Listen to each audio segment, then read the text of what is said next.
Hello everyone, आप सबके लिए काफ़ी इंपॉर्टेंट इन्फॉर्मेशन लेकर के आया हूं कि आप एग्ज़ाम फॉर्म भरने से पहले आरआरबी एएलपी का एग्ज़ाम फॉर्म भरने से पहले किन किन चीज़ों का आपका ध्यान देना है। ठीक है, आपका ज़रूरी दस्तावेज कौन कौन से लगने वाले हैं, ट्रेड कौन सा आप सेलेक्ट करेंगे, ठीक है, कौन से ट्रेड के आपका जो स्टूडेंट है वो आपका एलिजिबल होंगे फॉर्म भरने के लिए, सेफ जोन कौन सा है, किस जोन से अप्लाई करने से आप सेफ जोन में होंगे, पूरी जानकारी आपको यहाँ पे इस वीडियो में हम बताने वाले हैं। ठीक है, तो ये आपका टोटल कितनी पोस्ट के लिए रिक्रूटमेंट है, तो 9,970 पोस्ट के लिए है। असिस्टेंट लोको पायलट का ये पोस्ट है। ठीक है, तो यहाँ पे हम डिटेल समझते हैं कि आपका ईस्टर्न कौन कौन से आपके जो है कि स्टूडेंट जो है कौन से ट्रेड वाले एलिजिबल हैं, है ना। तो पहले हम ट्रेड की जानकारी लेंगे कि कौन से ट्रेड वाले इस फॉर्म को भर सकते हैं एलपी में, है ना, लोको पायलट में।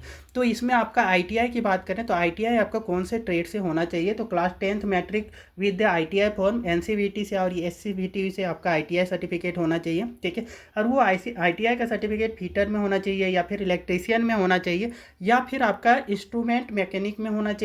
ठीक है, या फिर मिल राइट में होना चाहिए, मिल राइट मेंटेनेंस मैकेनिक, ठीक है, इनमें होना चाहिए। मैकेनिक रेडियो एंड टीवी में होना चाहिए, इलेक्ट्रॉनिक्स एंड मैकेनिक में होना चाहिए, मैकेनिक मोटर व्हीकल में। ठीक है, इसमें से आप किए हैं तो आप इसके लिए एलिजिबल हैं। वायरमैन हो गया, ट्रैक्टर मैकेनिक हो गया, ठीक है, आर्मेचर और कॉइल बाइंडर हो गया, ठीक है, armature and coil binder, mechanic diesel, ठीक है, हीट इंजन से आपने कर रखी है आईटीआई या टर्नर मैकेनिस्ट हैं। ठीक है, रेफ्रिजरेशन एंड एयर कंडीशनिंग से ये सारे डिग्री आप कर रखे हैं। इसमें से आपका किसी भी ट्रेड से आपने किया हुआ है आईटीआई तो ही आप एलिजिबल होंगे। ठीक है, और बात करें कि आपका क्लास 10th के साथ में आपने डिप्लोमा किया हुआ है ना, तो डिप्लोमा आपने कौन से ब्रांच से की हुई होनी चाहिए तो वो भी बता दे। तो आपका मैकेनिकल ब्रांच से होना चाहिए। ठीक है, मैकेनिकल या इलेक्ट्रिकल या इलेक्ट्रॉनिक्स या ऑटोमोबाइल इंजीनियरिंग। ठीक है, यही आपके जो ब्रांच है जो एलिजिबल होंगे आपका डिप्लोमा कैंडिडेट के लिए। ठीक है, 10th प्लस डिप्लोमा आपने किया है तो combination of the various streams of this engineering discipline from the recognised institute in lieu of ITI. ठीक है, आईटीआई के सर्टिफिकेट के बदले में आपने डिप्लोमा किया है तो ये सारे ब्रांच वाले ही एलिजिबल होंगे, अदर ब्रांच आपका यहाँ पे एलिजिबल नहीं होंगे। जैसे कि कोई कंप्यूटर साइंस कर रखा है, ठीक है,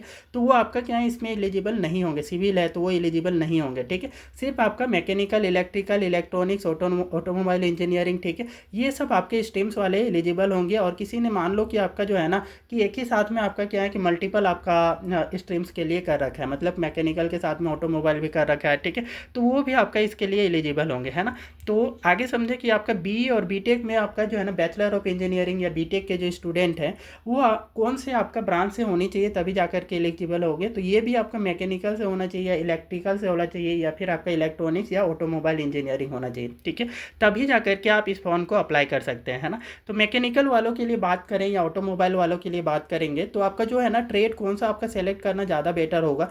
तो इनके लिए जो आपका होगा या तो आप फीटर सेलेक्ट कर सकते हैं, है ना, फीटर का सेलेक्ट कर सकते हैं। लेकिन ये थोड़ा सा कॉम्प्लिकेट हो जाता है क्योंकि आपको फाइनली स्कोर करना है सिर्फ आपका पासिंग स्कोर, वो भी आपका क्या 27 आउट ऑफ 75। ठीक है, तो मैटर नहीं करता है कि आप इसमें कितना ज़्यादा मार्क ला लेते हैं कितना नहीं लाते हैं। ठीक है, इसलिए आप ऐसा आपका ट्रेड चुनेंगे जो आपका क्या है कि ईजी पड़ेगा। तो हीट इंजन आपका इसमें से थोड़ा ईजी हो जाता है ना, तो हीट इंजन आप सेलेक्ट करते हैं। ठीक है, हीट इंजन या आपका डीजल मैकेनिक, ठीक है, तो डीजल मैकेनिक ये सब आपके क्या है कि ये ईजी वाले ब्रांच थोड़े हो जाते हैं। ठीक है, तो इसमें से आप सेलेक्ट करते हैं तो आप क्या होगा कि ये आसानी से ट्रेड में जो पासिंग मार्क है वो स्कोर कर पाएंगे, क्योंकि स्कोर करना ये काफ़ी ज़्यादा इंपॉर्टेंट हो जाता है। और यदि आप ट्रेड में फेल हो जाते हैं तो आपकी जो है कि एग्ज़ाम की जो मेन पेपर है वो आपकी चेक नहीं की जाएगी। इसलिए आपका ट्रेड का सिलेक्शन बहुत ज़्यादा इंपॉर्टेंट हो जाता है कि आप कौन से ब्रांच से आपका किए हुए हैं, तो उसके बेसिस पे हमें जो है कि आईटीआई का कौन सा ट्रेड सेलेक्ट करना चाहिए। तो हीट इंजन के लिए आपका जो है ना डीजल मैकेनिक ये सेलेक्ट कर सकते हैं, मोटर व्हीकल्स कर सकते हैं। ठीक है, तो ये सब आपके क्या है ब्रांचेज हैं जिनको आप क्या है कि फिल कर सकते हैं। फीटर भी भर सकते हैं, है ना, तो फीटर भी आप वो भी ईजी होता है तो आप उसको भी आसानी से कवर कर सकते हैं। ठीक है, तो ये सब ब्रांचेज आपके बी और बीटेक और डिप्लोमा वाले कैंडिडेट को ध्यान देना चाहिए। ओके, आगे बात करें कि इंपॉर्टेंट डेट की, तो ये आपका जो है कि फॉर्म कब से भरी जा रही है, तो 12 अप्रैल 2025 से भरी जा रही है। लास्ट आप कब तक अप्लाई कर सकते हैं, तो 11 मई 2025 तक अप्लाई कर सकते हैं। और ये जो है कि एग्ज़ाम फिर लास्ट आप 13 मई 2025 तक पेमेंट कर सकते हैं। करेक्शन की जो डेट की बात करें तो ये 14 से लेकर के 23 मई के बीच में आप कुछ भी मिस्टेक होता है तो उसकी करेक्शन कर सकते हैं फिल का, ठीक है, फॉर्म का। एग्ज़ाम डेट जो है कि एग्ज़ाम कैलेंडर जो आरआरबी का आपका रिलीज़ किया हुआ है ना, तो आरआरबी के जो आपका उसके शेड्यूल टाइम है उसी के बेसिस पे लिया जाएगा। एडमिट कार्ड आपका जो है कि अवेलेबल करवा दिया जाता है 4 से 5 दिन पहले, ठीक है। एग्ज़ाम के 4 से 5 दिन पहले आपका एडमिट कार्ड अवेलेबल करवाया जाता है। जनरल और ओबीसी के लिए आपका कितना फ़ी है, तो आपका 500 रुपीज़ फ़ी रखा गया है ना, और एससी एसटी कैंडिडेट के लिए आपका 250 रुपया आपका फ़ी रखा गया है, ठीक है। ये फ़ी तो ज़्यादा है, लेकिन इसका बेनिफिट ये है ना कि आप यदि एग्ज़ाम में इसमें अपियर होते हैं, एग्ज़ाम देते हैं, तो इसमें से आपका क्या है कि जनरल ओबीसी और एक्सट्रीमली वीकर सेक्शन को 400 रुपये रिटर्न मिल जाएगा, है ना। पहले आपका क्या है कि सीबीटी 1 का आपका जो कंप्यूटर बेस्ड टेस्ट जो होता है पहला वाला आप देते हैं, तो वैसे ही आपको 400 रुपया क्या होगा कि रिटर्न कर दिया जाएगा, ठीक है। और वही आप बात करें कि एससी एसटी और फिजिकली हैंडीकेप्ड के लिए आपका क्या है, फिजिकली हैंडीकेप्ड के लिए भी आपका 250 रुपये हैं। तो ये फुल का फुल अमाउंट जो होगा कि रिटर्न कर दिया जाएगा, ठीक है। 250 का 250 ये इनको क्या है कि रिटर्न कर दिया जाएगा, ठीक है। ये सीबीटी 1 में अपियर होते हैं, तो सिर्फ आपको एग्जाम देना है, ठीक है, तो वो आपको ये पैसा रिटर्न हो जाता है। उसके बाद में बात करें कि आपका फीमेल के लिए कितनी है, तो ये भी आपका फीमेल के लिए भी 250 रुपये रखा गया है, ठीक है। After appear in the stage 1 exam, है ना, तो लिखा हुआ है कि ये जो है ना कि स्टेज 1 में आप एग्जाम में आप अपियर होते हैं, तो ये सब अमाउंट जो है कि रिटर्न कर दिया जाएगा, ठीक है। पेमेंट आप कैसे कर सकते हैं, तो इसका पेमेंट जो है कि डेबिट कार्ड के थ्रू कर सकते हैं, क्रेडिट कार्ड के थ्रू कर सकते हैं, नेट बैंकिंग फी मोड ओनली है, तो नेट बैंकिंग के थ्रू आप कर सकते हैं। तो ये सब आपके क्या है कि इसी के बेसिस पे आप इसका पेमेंट कर सकते हैं। आगे समझे तो हमारा एज लिमिट क्या रखा गया है, ठीक है। तो एज लिमिट मिनिमम 18 साल रखा गया है ना, तो आप 18 साल के होने चाहिए तभी आप इस फॉर्म को भर सकते हैं। मैक्सिमम आपका क्या है कि जनरल कैटेगरी के लिए 30 साल है, ठीक है, और अदर कैटेगरी के लिए आपका नोटिफिकेशन के बेसिस पे जो रिलैक्सेशन है उसके बेसिस पे दिया जाएगा, ठीक है। तो age relaxation extra as the Railway Recruitment Board, ठीक है, एएलपी के बेसिस आपका रेलवे रिक्रूटमेंट की जो पॉलिसी है, ठीक है, उसके बेसिस पे आपका जो है कि एज रिलैक्सेशन दिया जाएगा कैटेगरी वाइज, ठीक है। तो जनरल के लिए 30 ईयर्स रखा गया, ठीक है। अब बात करें कि कौन सा जोन हमारा फिल करने के लिए सेफ होगा, ठीक है। तो सेफ आपका जोन पहले समझने के लिए क्या करना होगा कि आपको जो है ना इनकी टोटल सीट को देखना होगा, ठीक है, कि कौन से रीजन में कितनी सीट है, ठीक है। तो यहाँ पे आरआरबी अहमदाबाद बोले वेस्टर्न रेलवे में कितना है आपका, तो ये आपका 497 सीट है। और ये आरआरबी अजमेर में आपका नॉर्थ वेस्ट रीजन रेलवे में आपका क्या है 679 सीट है। और वही आपका आरआरबी अजमेर में देखें तो 141 आपका सीट है। आरआरबी बेंगलोर में है कि आपका कोई सीट नहीं है ना, बेंगलोर वाले के लिए तो है ही नहीं सीट, ठीक है। और आरआरबी भोपाल में आपका 46 सीट है। और आरआरबी भोपाल वेस्टर्न रीजन में कितना है, वेस्टर्न रेलवे में आपका 618 है, ठीक है। और वेस्टर्न सेंट्रल रेलवे में 46 है, ठीक है। तो आरआरबी भुवनेश्वर की बात करें तो ईस्ट कोस्टल रेलवे में आपका 928 है, अच्छा खासा सीट है आपका भुवनेश्वर में, ठीक है। तो ये आपका है। और बिलासपुर में आपका सेंट्रल रेलवे में 568 है, ठीक है। तो पहले हमें सीट को देख लें कि कौन से जोन में कितना सीट है, उसके बेसिस पे मैं बताऊंगा कि कौन सा जोन आपका सेफ जोन होगा, ठीक है। तो यहाँ पे आप देखेंगे कि आपका चंडीगढ़ में कितने हैं, तो 433 सीट है, ठीक है। चेन्नई में बात करें तो आपका क्या है 362 सीट है, ठीक है। और गोरखपुर में आपका 100 सीट है। और गुवाहाटी में आपका नॉर्थ फ्रंटियर रेलवे में 30 सीट है। और जम्मू एंड श्रीनगर की बात करें, ठीक है, नदर्न रेलवे में ये टोटल 8 ही सीट है, ठीक है। कोलकाता की बात करें तो ईस्टर्न रेलवे में 262 सीट है। कोलकाता आपका साउथ ईस्ट रेलवे में 452 सीट है। और आरआरबी मालदा की बात करें ईस्टर्न रेलवे में 410 सीट है। RRB Malda south east railway में आपका 24 सीट है, ठीक है। और आरआरबी मुंबई की बात करें तो ये आपका आरआरबी मुंबई जो है साउथ सेंट्रल रेलवे में 22 आपके सीट हैं। और इस सेंट्रल रेलवे में आपका 376 सीट है। और मुंबई में ही आपका देखिए वेस्टर्न रेलवे में 342 सीट है, ठीक है। लास्ट टाइम जो आपका मुंबई में आया था वैकेंसी उसमें बहुत ही ज़्यादा सीट था, ठीक है। इस वजह से जो है कि मुंबई के लिए अभी देखेंगे तो इस बार जो है ना कम सीट है ना। फिर भी ये सीट आपका इतनी है कि आपका जो भी मुंबई वाले कैंडिडेट हैं उनके लिए आपका ये सेफ जोन होगा, ठीक है। तो मुजफ्फरपुर के लिए बात करें तो ईस्ट सेंट्रल रेलवे आपका 89 है। और पटना के लिए आपका क्या है कि 33 सीट है ना, तो सबसे डेंजर जोन आपका जो है पटना ही है, ठीक है, 33 सीट है। प्रयागराज की बात करें तो ये नदर्न रेलवे में आपका 80 सीट है। प्रयागराज नॉर्थ सेंट्रल रेलवे में 508 सीट है, ठीक है। और यही आपका आरआरबी रांची की बात करें तो आरआरबी रांची में आपका ईस्ट सेंट्रल रेलवे में कितनी है, तो 578 है।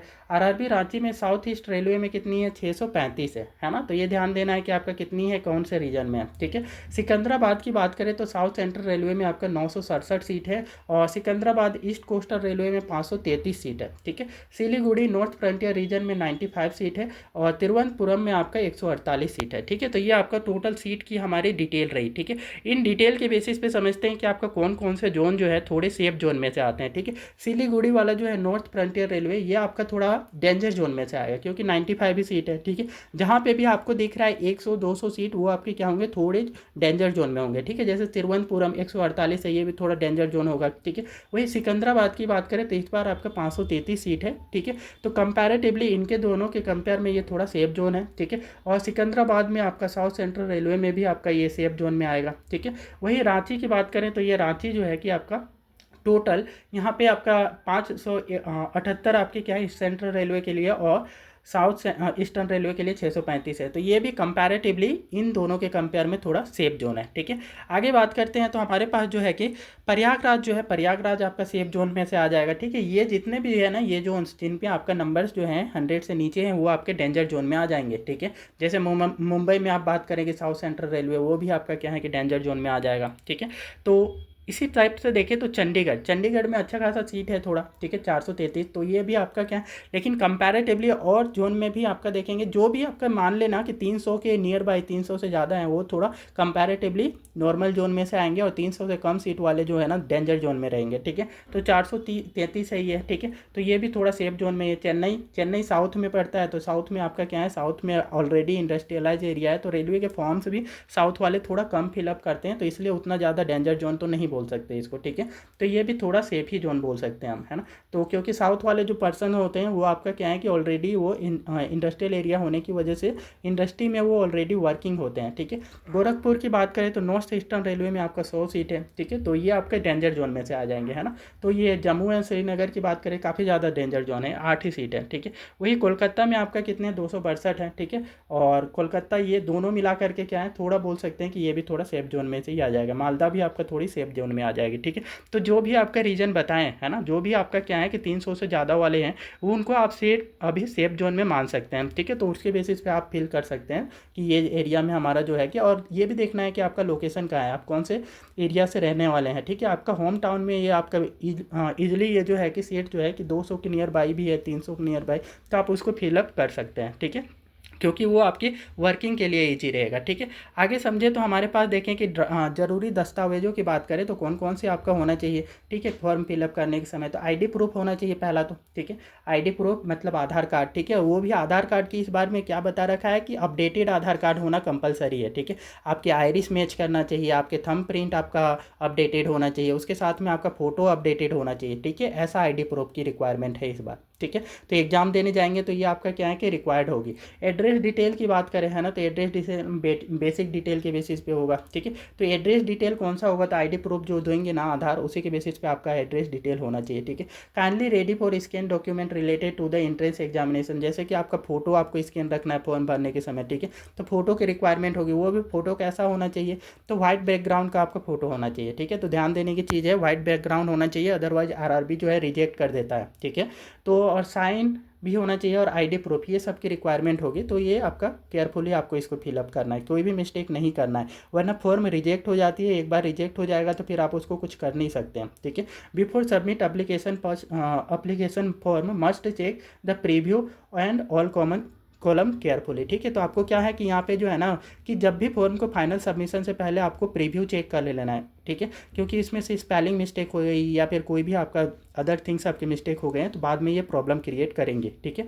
तो ये एफिडेविट को जो है कि एफिडेविट ले करके भी जाएंगे तो भी प्रॉब्लम क्रिएट होती है, इसलिए आप क्या करेंगे कि ये सारी डॉक्यूमेंट की अच्छे से आप देख लें कि ये जो रिक्वायर्ड डॉक्यूमेंट है वो आपके पास होनी चाहिए, ठीक है। उसके बाद में फाइनल जो सबमिट करेंगे तो आपका उसका जो है कि एप्लीकेशन का प्रिंट आउट रख लेना है, क्योंकि आपका जो है ना जब फाइनल सिलेक्शन हो जाता है उस समय इसकी रिक्वायरमेंट होगी, ठीक है। तो इस टाइप के सरकारी नोटिफिकेशन के लिए आप कृपया वीडियो को लाइक करें, शेयर करें और चैनल को सब्सक्राइब भी कर लें।